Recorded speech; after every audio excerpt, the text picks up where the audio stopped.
Welcome back, everyone. Episode 23, Frenzy. So the episode starts off with another look at the same commercial that we saw during the previous episode. An angel's glitter. Misa's new Whoa. Hold up. Run that back real quick. An angel's glitter. Misa.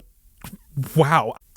I don't even have the words. Like, him licking his lips is one thing. It's not even really all that surprising. We've seen him do it before. But it's the moan that's really just kind of throwing me off. Like, did you have to moan like that? And then it's the fact that she's just right there watching him do all of this, like, Next thing you know, I'm in a hotel room drinking with all 8 of them. Well, that's rather amusing. Is it though? Like, is it really? Because that just sounds kind of terrifying, honestly. I know Matsuda was shitting bricks that night trying to figure out if he was even going to survive. Like, I swear this interviewer has the same energy as Misa in the previous episode, talking about how exciting this all is. I found out there are 2 things Kira has to have in order to kill someone. There are rumors on TV and the internet as to what those 2 things might be, but I know the truth. So I thought that was kind of interesting. The idea that people are actively speculating on what Kira needs in order to kill someone. I mean, it makes sense, of course they would be. But it made me think about what kind of discourse there'd be on sites like Reddit or X. Like, I wonder what ideas people were coming up with. I mean, a name and a face seem so obvious, but then I'm saying that as someone who's known the rules of the Death Note from the very beginning. Thinking about this actually led me down a bit of a rabbit hole, wherein I found that some people on the internet have actually recreated the website from the anime,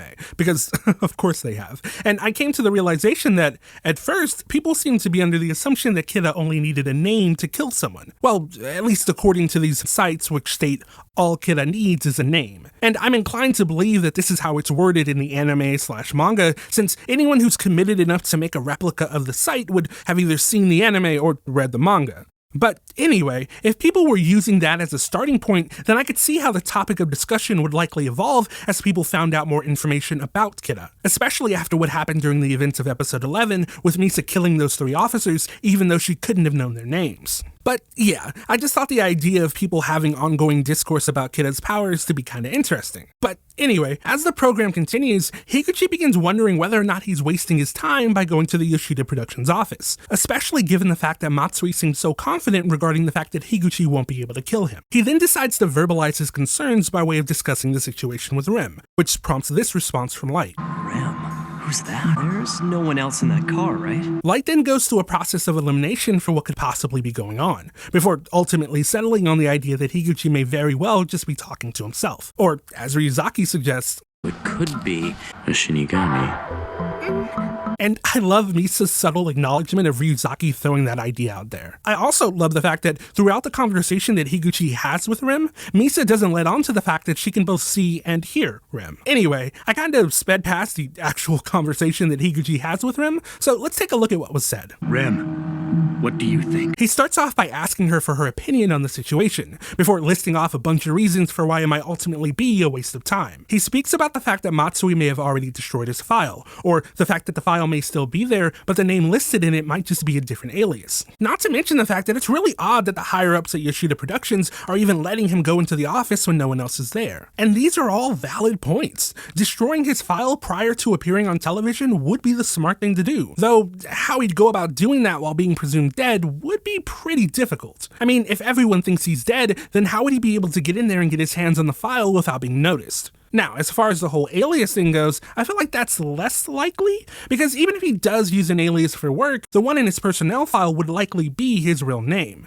I mean, it's one thing to make up a name to use with clients, but the likelihood of him using a fake name when applying for the job seems pretty unrealistic. And lastly, as far as them letting you go to the office unattended in the middle of the night, well, Higuchi even says himself that if anything wound up missing, they'd know exactly who to blame. But honestly, regardless of any of that, it's still worth checking out, and Rem agrees. Your only option is to go. And she's right, though I do want to point out that this was not Rem's initial reaction to him asking for advice. In fact, when he initially asked for her advice, she responded by saying, Why ask my opinion? I don't see how I'm supposed to know something like that. Which makes sense as a response. She doesn't like this guy, so she has no reason to entertain all of this. However, once she thinks about it some more, she comes to the realization that this must be a part of Light's plan, and so she decides to work towards getting Higuchi to do what she thinks Light wants. And it's really interesting how not necessarily intelligent Rem is, because she's guilty of doing some stupid shit every now and then, but more so how perceptive she is in regard to understanding the intentions of people without necessarily having to speak with them directly. I mean, this isn't the first time that she's correctly inferred someone's intent or their desires without them saying anything. I proposed this to Misa knowing it was exactly what you wanted. Misa, you want me to kill Ginzo Kaneboshi, don't you? It must be Light and Misa's plan to have Higuchi go to Yoshida Productions. But yeah, after being convinced by Rem, Higuchi goes on to say that after he kills Matsui, I should also kill the people I contacted at Yoshida Productions. That includes the president, Misa, and that manager of hers. What? Why? Like, that just seems so unnecessary. I mean, I understand the compulsion to cover your ass, but that just doesn't seem like it would be a good idea, my guy. Like, starting from the top, didn't the president just tell you that he was on a company vacation or something? We're on our first company vacation in 2 years. So, I mean, who's to say that he didn't already tell anyone about that conversation? It's likely that he's surrounded by coworkers right now. And to be honest, if someone came at me the way Higuchi just came at him, especially if they did it while I was on vacation, man, you got me so fucked up. Now, I'm smart enough to know not to mess up a good business deal, but best believe I would be talking all kinds of shit to my coworkers once I got off the phone. So my point is, killing him would be a risky move because he may have already mentioned the fact that he spoke to you, which would only serve to make things worse for you if he just suddenly died right after. Now, moving down the line, he mentions Misa and her manager. Now, killing her manager? I mean, who cares, honestly? But Misa, like, why? You now know that Misa is the second Kidda, so why would you need to kill her? She, more than anyone, would understand why you killed this man. Hell, if anything, she'd probably be grateful because, for all she knows, he may have very well looked to expose her as well. If the people you called end up dying too, the phone records will implicate you in their deaths. That's another good reason not to kill all of them. And even Higuchi gives her kudos for saying that. Oh yeah, Rem, I didn't think you were so smart. I bet Rem's back there like, this bitch. But Higuchi then says that in order to fix that little snafu, he'll go ahead and write that each of them will wipe their call history before dying, which then prompts this response from Rem. But the telephone company will still have a record of the call. And, Rem, why do you know so much about how phones work? Like, really, outside of Misa, you just seem so disinterested in humanity, and yet you have an understanding of how our telephone company records work? Like, why would you, of all people, or of all Shinigami, have any understanding of how phone records work? Like, that's just kind of weird, but whatever. How about giving up ownership of the notebook and returning it to me? So at first I was like, Rem, what the hell are you doing? You literally just established that Light probably wants him to go to the Yoshida Productions office because it's part of his plan. But now you're just trying to sabotage the plan by having him give up the notebook? But then that's when I realized it's for Misa. You see, at first I was under the impression that the last thing she said about the telephone company still having the records was enough to dissuade Higuchi from killing Misa and the others. But I realized that he never actually confirmed that he wouldn't kill all of them, despite Rem making a damn good point. Instead, the show had just transitioned to Light's Ryuzaki and Misa for a moment before coming back to Rem telling him to forfeit ownership. So because we know that Misa is Rem's main, or honestly only, priority, it makes sense for Rem to suggest having him get rid of the notebook as to avoid Misa possibly getting caught in the crossfire. Though, even with her request, Higuchi's not down with it, and I can understand why. I mean, Matsui claims to have concrete evidence that would implicate Higuchi, so memories or no memories, he's gonna get caught if he doesn't get to Matsui before he spills the beans. Anyway, Higuchi finally arrives at the Yoshida Productions main office and makes his way into the building. He then makes his way to the correct desk and whips out the file from Matsui, or rather, Taishiro Yamashita. And back at headquarters, we can see Light and Ryuzaki staring intently at their monitor, anxious to see how exactly Higuchi kills. And they get their wish, though it's not quite what they were expecting. He's not doing it. He just made a note of his name before leaving, so he's not gonna kill him here? So after Higuchi jots down Taishiro's name, he smiles and strolls out of the building and back into his car. And something I want to point out is, from the moment he finishes writing the name to the point where he thinks Taishiro is going to die, it's actually roughly 40 seconds. It's a little longer, coming in at around 46 seconds when I check the timeline, but still pretty close. Anyway, after 40 seconds, we come to find out that, surprise, surprise, Taishiro didn't die. And Higuchi is feeling some kind of way about that. Damn Shinigami didn't die! I love the fact that he's just freaking out and Light and Ryuzaki are just sitting there like, what the hell just happened? Like they were expecting to have a clear understanding on how exactly Kida murders people, only to be left even more confused than they were previously. Anyway, Higuchi's at his wit's end, and so, after giving it careful consideration, he realizes that he really only has one option left. Rem, let's make the deal. And this is what I was talking about during my analysis of episode 21. Why did Rem tell Higuchi about the Shinigami ideal? Like, there's nothing to be gained by giving him this power other than now making him even more deadly than he was before. Hell, if anything, now that he has the power for himself, what does he need Misa for? Also, like, out of curiosity, can a Shinigami say no? I mean, there'd be no reason to do that under normal circumstances because, you know, extra years without even needing to write down a name, plus whichever human has your notebook will end up dying sooner rather than later. But regardless, I'm just kind of curious. Does a Shinigami have bodily autonomy in the sense that they can just tell a person no if they ask for the deal? These eyes, I'm invincible. So Higuchi, feeling invincible, apparently, takes off towards the Yotsuba group's main office in the hopes of finding footage of when old boy broke in so they can finally get his name. However, in his haste, he ends up speeding past a cop and, unfortunately, gets pulled over. I say unfortunately, not for Higuchi, but for this poor schmuck because, well, let's just say Higuchi doesn't waste any time putting those new eyes of his to use. This'll take care of him. Now, something I thought was interesting was what Higuchi wrote as the cause of death for this individual. Because as we can see, he wrote that he would have an accident. And I would argue that that does appear to be what happened, but the reason I found it so interesting was because it seems as though the accident was triggered by a heart attack. I say that because the officer's death utilizes the same heartbeat effect that accompanies victims of heart attacks. It's the same effect that can be heard when Rei dies, when Ukita dies, and now with this officer. However, in regard to accidents, such as with the guy from episode 1 and the bus jacker from episode 4, no such heartbeat accompanies their accidental deaths. I guess what I'm saying is, this death felt like less of an accident and more of just a straight up heart attack that happened to have occurred whilst this dude was driving. But anyway, Mogi and Iber see the accident play out, confirming that the officer is, in fact, dead. Meanwhile, Ryuzaki, realizing how dangerous the situation has now become, informs everyone that Higuchi seems to now have the abilities of the second Kida, and as such, he must be stopped immediately. And welcome back to How to Use It. First up, an individual with the eye power of a god of death can tell the name and lifespan of other humans by looking at that person's face. By possessing the death note, an individual gains the ability to kill and stops being a victim. From this point, a person with a death note cannot see the lifespan of other death note owners, including him or herself. But it's not really necessary for the individual to view the lifespan of him or herself or other death note owners.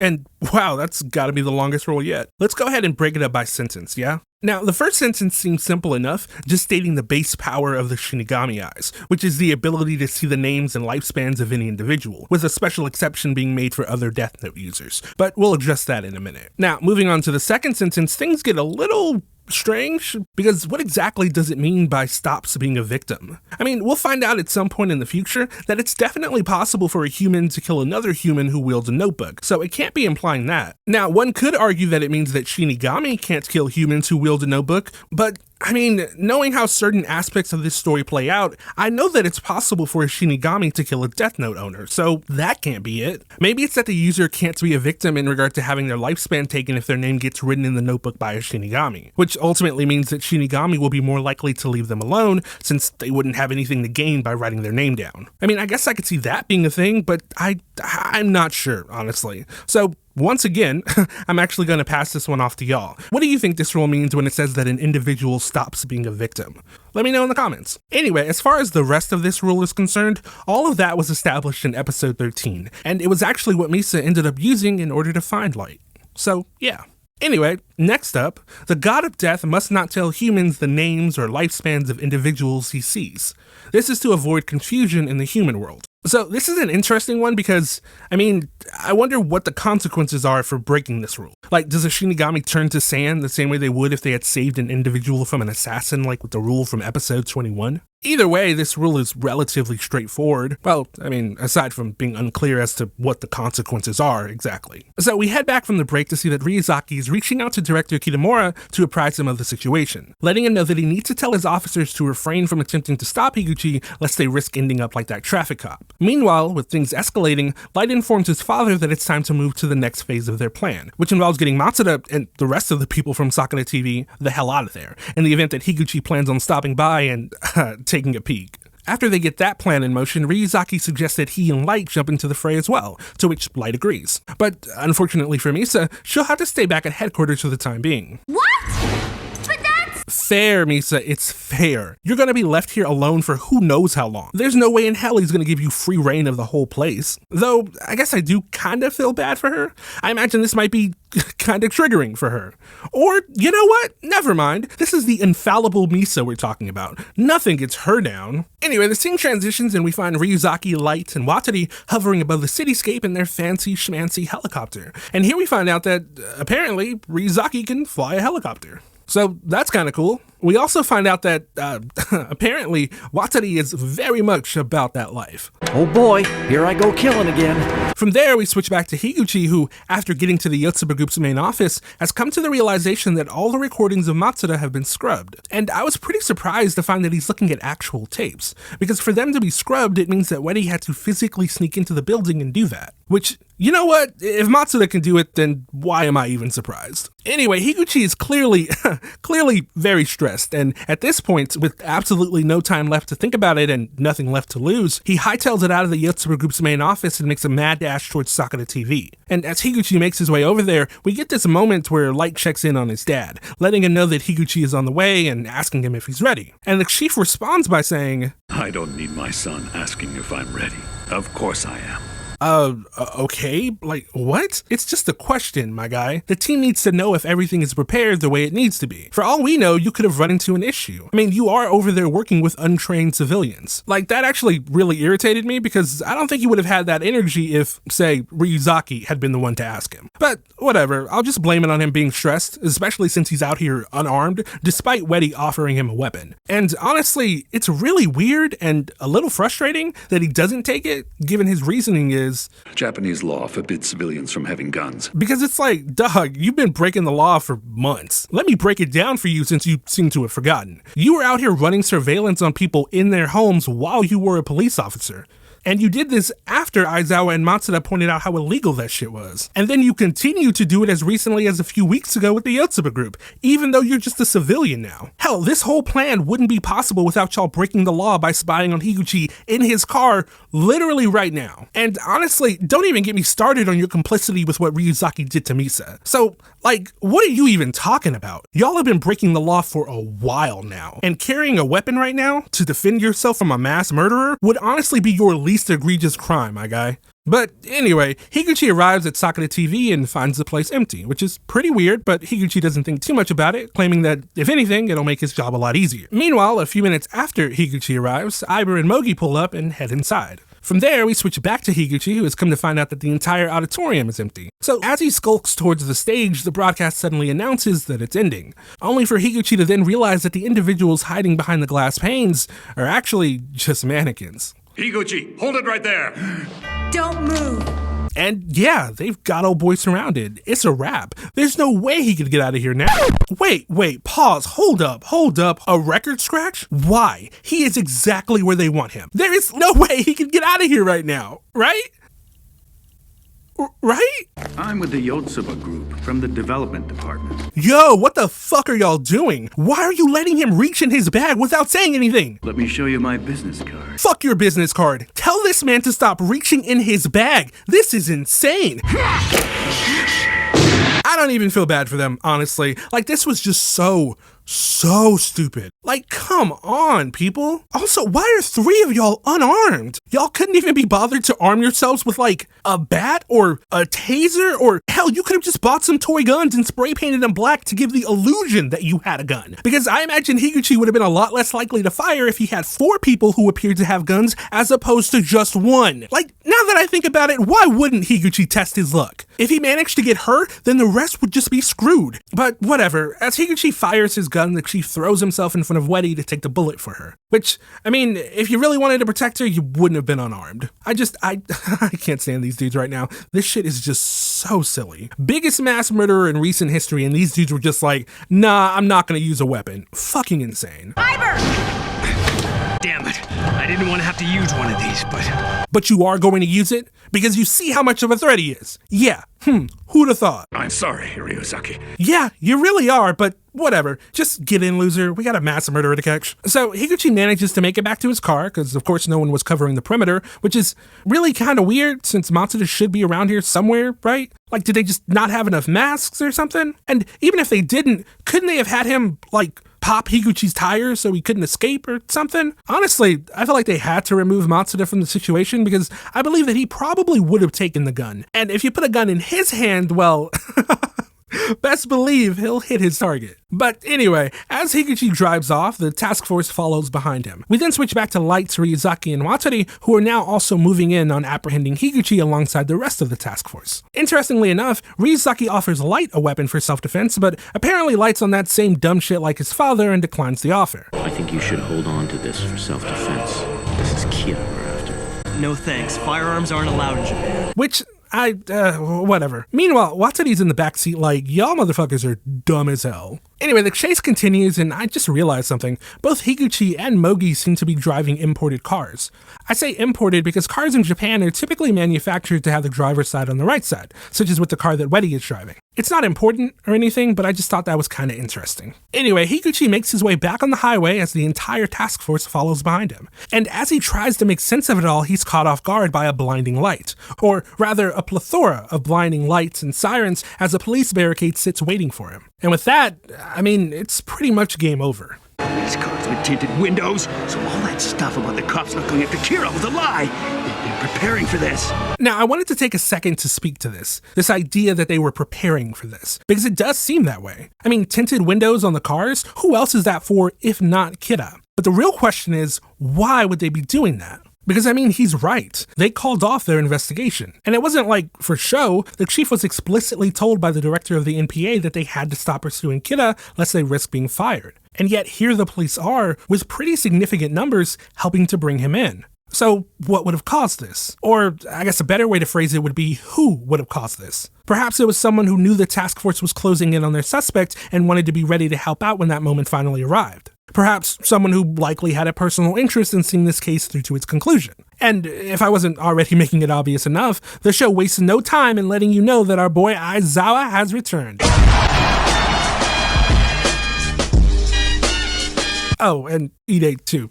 Again, actually. But Aizawa, who we last saw in episode 18, breaking down in front of his wife and daughters, has returned, and he's brought a whole bunch of cops with him. And that actually says a lot about what he's been up to since he's been gone. Because, like I said, the official stance of the NPA has been that they no longer be looking into Kira. But this man has managed to secretly rally the support of dozens of officers who are now willing to risk their lives and potentially their jobs in order to bring Kira down. That says a lot about Aizawa's influence and how, honestly, his being removed from the task force might have just been the best thing for everyone. But either way, I'm hella proud of my boy, and I'm glad to see he's back for this moment. Anyway, we then get this cool shot of Higuchi swinging his car around, only to be faced with the blinding lights of Ryuzaki's helicopter and just... Okay, everything about this scene is already cool as hell, but the blaring sound of the Death Note theme hitting that crescendo in the background, ooh, just elevates it to a whole nother level.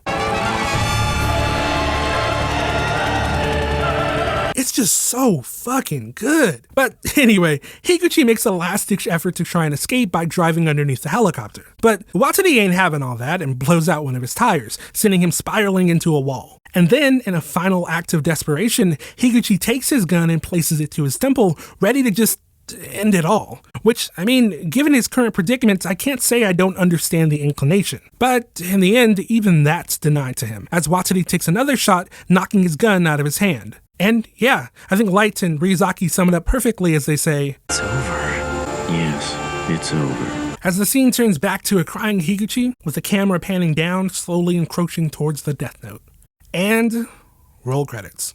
Anyway, that's the end of this video, but before we wrap this one up, I wanted to take a second to thank the folks over on our Patreon. Thank you to both of our admirable assessors, as well as our 17 invaluable investigators. I also wanted to give a special thanks to our 3 remarkable researchers, Game and Alchemist, I am the blonde asshole and the best.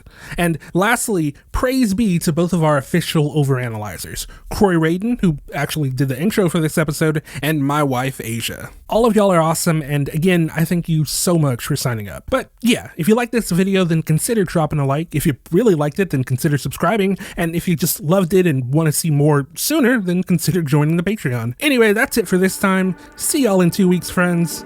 Peace.